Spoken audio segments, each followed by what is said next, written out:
Wow! Must try.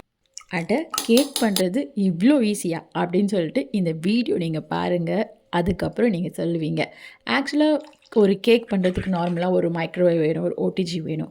அப்படி இல்லைன்னா ஒரு குக்கரில் கூட நிறைய பேர் கேக் பண்ணுவாங்க. அதையும் தாண்டி இந்த ஒன் பேன் மெத்தட் அப்படின்னு சொல்லிட்டு வந்துச்சு. பட் நம்ம இன்றைக்கி கடாயில் ஹாட் வாட்டர் ஊற்றி நம்ம வந்து இன்றைக்கி ரொம்ப குயிக்காக ஒரு சூப்பரான கேக் பண்ண போகிறோம். நான் இன்றைக்கி வந்து மினி ஜாரில் வந்து பண்ணியிருக்கேன். நீங்கள் உங்கள் வீட்டில் இருக்கக்கூடிய அந்த காஃபி மக்கில் கூட நீங்கள் வந்து இது யூஸ் பண்ணிக்கலாம். உண்மையாகவே ரொம்ப நல்லாயிருக்கும். அப்படின்னா நீங்கள் பேனை யூஸ் பண்ணி பண்ணலாம். டேஸ்ட்டு மாறவே மாறாது. நம்ம கேக்கில் எங்கே மிஸ்டேக் பண்ணோம்னா மெஷர்மெண்ட். நார்மலாக வந்து கப் மெஷர்மெண்ட் சொல்லுவாங்க. பட் நம்மக்கிட்ட அந்த மெஷரிங் கப்பு இருக்காது. வீட்டுக்கு கப்பை யூஸ் பண்ணோன்னா அது ஏடாகூடமாக கேக் வரும். ஸோ நான் இன்றைக்கி ஸ்பூன் மெத்தடில் நான் உங்களுக்கு வந்து சொல்லித்தரேன். ஸோ அந்த ஸ்பூன் மெத்தட் நான் கீழே வந்து டிஸ்கிரிப்ஷனில் கொடுக்குறேன். நீங்கள் அது எப்படின்னு சொல்லிட்டு அதுபடி ஃபாலோ பண்ணிங்கன்னா உண்மையாகவே டேஸ்டியான சாக்லேட் கேக் ரெடி ஆகிடும். Trust me.